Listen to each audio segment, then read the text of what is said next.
I'm John Robinson, and this is my fellow traveler, Erifnus Catenam. Together, we've racked up 280,000 miles, covering every mile of every road on Missouri's highway map. Along the way, we've seen nature's hidden gems that you won't want to pass by. So climb in for the ride. We're finding wild Missouri.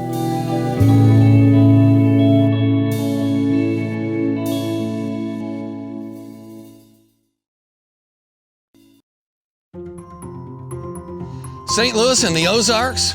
Well, we're on the edge, and you won't believe the number of great natural attractions along the Henry Shaw Ozark corridor. It's a patchwork quilt of more than 24 green spaces.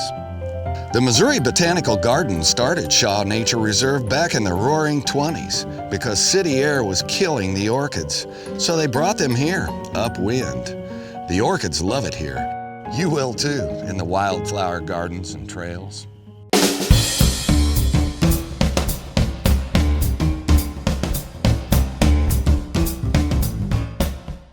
A lot of wild stories poured out of Steiny's, this historic roadhouse in a town called Times Beach. In the 1970s, the town was evacuated because of a dioxin contamination. Years later, after an expensive cleanup, there's a state park here. Erifnus and I are certainly getting our kicks checking this out.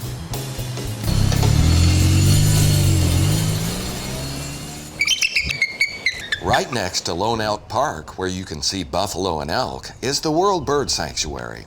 We're talking with Jeff Messick and our feathered friend, Mayaka. Last year we received 400 injured birds, injured or orphaned birds. We were able to get back to the wild about 40% of those birds.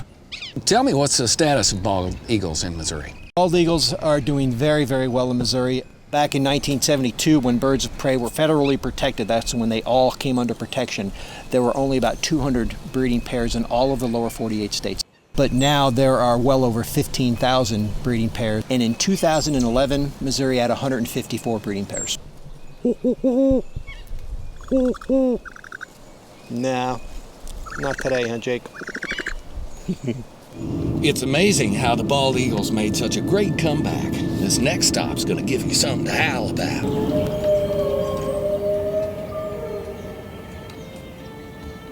Next door to the birds is the Endangered Wolf Center, started by world-renowned St. Louis Zoo director Marlon Perkins and his wife Carol. This place has helped save wolves from extinction.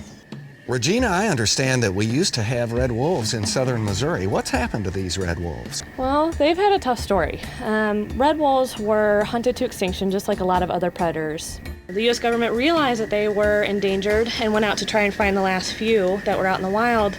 And the only place they found them was down in Louisiana. And so they caught the few remaining in the wild and brought them into captivity to try and save them. How many red wolves today? How many gray wolves, approximately? The Mexican gray wolf is the most critically endangered wolf in the world. There's only about 75 left in the wild. They're found in New Mexico and Arizona. Red wolf's not doing much better. There's less than 100 in the wild, and they're only found in North Carolina. But going from 5 or 6 to 75 or 100, we're moving at least slowly in the right direction. Huge right? accomplishment, huge accomplishment. We're really proud of that, but we still have a lot of work to do.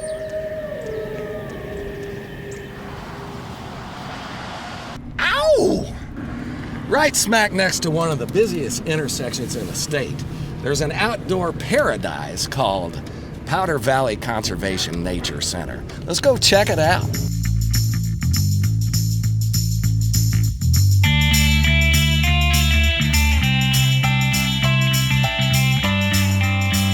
The folks here at Powder Valley can get you started on your outdoor adventure. And the neatest thing of all is this place is right in the middle of the St. Louis area. Missouri is a great place to explore and find outdoor adventures. From backwoods places to wide open spaces, you can travel by car, by boat, or on foot and discover nature with family and friends. For more ideas, visit MissouriConservation.org.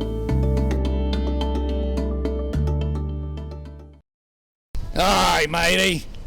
This is my bird.